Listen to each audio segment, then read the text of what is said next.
لو سمحت يعني أبغى أعرف المنهج النبوي في التعامل مع الأبناء خاصة في تحبيبهم في الصلاة خاصة إذا كانوا مراهقين.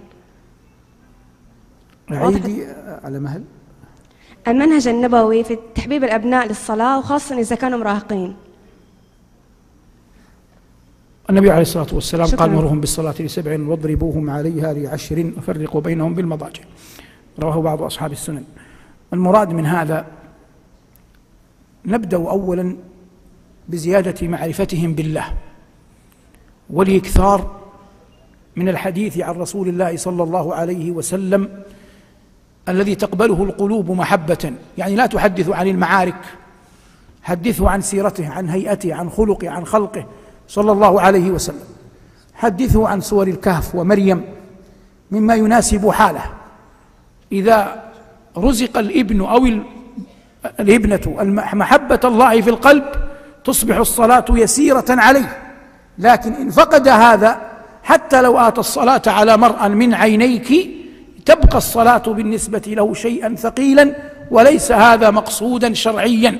وأحيانا يحتاج المرء إلى أن يغض الطرف قدر الإمكان. وإنني أرى أن من أساليب الحكمة في التربية أن الإنسان أحيانا ليس كل شيء يظهر عليه يعرفه يطلع عليه يخبر به من اطلع عليه، لأن هذا يجعل ذلك يشعر أنه قد انفك من القيد. وإذا بقي سلطان المهابة يبقى التبعية. كمن تريد أن تضربه مثلا فإنه يجمع قواه وينحني. متى يرفع قواه ويقوم؟ إذا ضربته. أيتها النفس أجملي جزعا إن الذي تخشين قد وقع. أنت ابقى على هذه اليد مرفوعة لكن لا تضرب، لأنك إذا ضربت انتهت القضية كلها، لكن ابقى على اليد مرفوعة. كذلك في الأبناء لا يحسن، إن أذن لي بعض المربين هنا، ألا ندخل في الخصوصيات.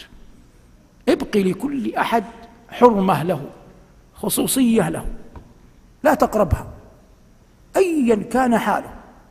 علمه أن يخلو بينه وبين ربه. وأنا قلت وأعيد هنا أن من أعظم أساليب التربية أن تجعل من تربيه لا يخشى أحدا إلا الله. وقد قلت إنني قبل أعوام أخذت ابني هاشما للحج وعرضت عليه الأمر أن يحج معي، فقال أنا أحب أن أحج معك، لكنني يقال عني أنني ابن الشيخ فلان فسأقع في حرج. أنا لا أحفظ شيئا من القرآن إلا سور يسيرة أصلي بها، ولم أطلب العلم ولا أحفظ متنا ولا غيره، فأقع في حرج أنا في غنى عنه. فإذا حج أصدقائي أحج معهم، فقلت له تحج معي وهذا الأمر أنا أكفيك إياه بعون الله. فلما حججنا وكنت قد اتفقت مع حملة أن أكون بما يعرف مفتي الحملة، فالإخوة الكرام في الحملة أعدوا خيمة صغيرة لي منفردة. فلما دخلت وجدت أعيان الحملة والمشايخ وطلاب العلم أجلهم الله ينتظروني وأنا معي ابني، كان يومها في 16 أو في 17 من عمره. فلما دخلنا الحملة الخيمة وجلس الناس وجاء الشباب الخيمة يسمعون أن الشيخ معه ابنه، فسيأتي الشباب، فهذا واقف وهذا جالس وهذا ينظر. فلما انتهى ما يعرف بمراسم الاستقبال أنا بدأت القول وقلت هذا ابني هاشم سيحج معي وهو يشجع الفريق الفلاني، وهم ينظرون وأنا محرم ويوم حج، يشجع الفريق الفلاني. أي سؤال رياضي يمكن أن يجيبك، لكن أي سؤال ديني لا يعرفه. هو بار بي بار بأمه، يحفظ قرآنا لا أعلمه يترك الصلاة، وسكت. فكل من في يده شيء يريد أن يختبر ابن الشيخ رماه. إذا الشيخ يقول عن ابنه أنه كروي لن يقول كم تحفظ كم، لن يدخل معه في هذا الباب، فكلهم تركوه. فلما خرج الجميع قلت له والله شهيد أنا الآن أخرجتك من سلطة بني آدم، فما بقي إلا الله. الآن إن كنت تخشى الله حج لوحدك، الآن تطوف تسعى ترمي تدعو، ما أحد سيتبعك ويقول كيف يدعو ابن الشيخ، لأنهم يعلمون أنك رياضي، أنت لست في أعينهم شيئا. لكن الآن عظم ربك وطف واسعى وحج، وليس لك رقيب إلا الله، وأنت ونفسك، إن أصبت فلها وإن أسأت فعليها. القضية الأساسية قائمة على ماذا؟ هب أن ابنا أبوه مبتلا بالمخدرات في السجن، هل يعقل أن نقول أن هذا الابن معفي من الطاعة، معفي من الصلوات لأن أباه في السجن؟ وأن ابنا أباه إمام في الحرمين يصلي هنا فرض وهنا فرض، الحالان سواء، كل أحد مطالب أن يعبد الله أيا كان أبوك أو أيا كانت أمك. لا بد أن يربى في الناس أنهم عبيد لله، أما من هو أبوك من هو أمك هذه علاقات اجتماعية لا علاقة لها في العبادة. كل أحد مطالب أن يعظم الله. من طرائق أن تعين ابنك وابنتك على تعظيم الله أن لا يعظم سلطانك عليه، ابقى على الهيبة، ابقى على هيبتك، والهيبة لا تبقى لأحد أبدا، إذا يقتحم كل شيء لا تبقى هيبة. وأنا قلت وما أدري إن كان هذا صوابا نشره أو لا، والله إن لي أبناء وبنات 4 2 و2، والله ما فتحت جوال أحد منهم إلى يومنا هذا، ولا فتحت جهازه الخاص إلى يومنا هذا، ولم يدر بخلدي يوما أن أستغفل ابني أو ابنتي وآتي بعده وأفتح جواله أو جهازه الخاص.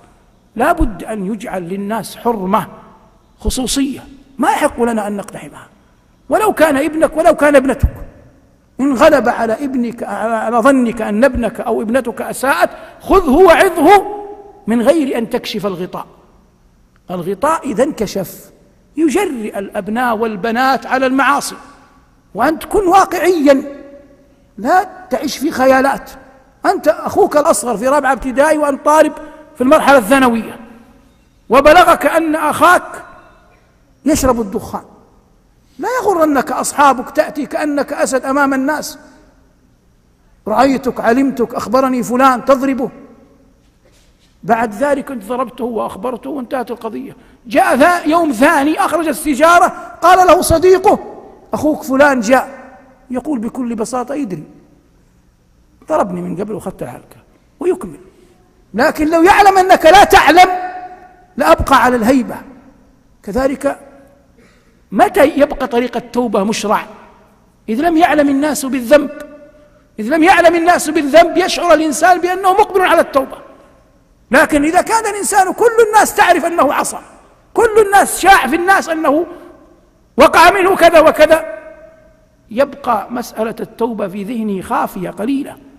والمقصود، وأنا لا أعلم أمثالكم كمن يستسقي كمن يقدم على خيبر بتمر، لكن هذه أشجان تقال، يجب أن نرحم من حولنا من الأبناء والبنات، أن تعظم الله في قلبه، اجعله يعظم محبة رسول الله في قلبه، بين له الطرائق ثم اتركه يمشي يعثر يمشي يعثر يمشي يعثر حتى يستقيم، كالطفل عندما يقوم يمشي لا بد أن يعثر يتعثر. ولا تطالب فتى في 17 وفتاة في 16 في 20 في زمن كهذا بما تطالب به غيرهن ممن سلف. عائشة تقول اقدروا الجارية الصغيرة قدرها رضي الله تعالى عنها وأرضاها، وهي نشأت في كنف أبي بكر وتزوجت رسول الله صلى الله عليه وسلم، والعلم عند الله. نعم.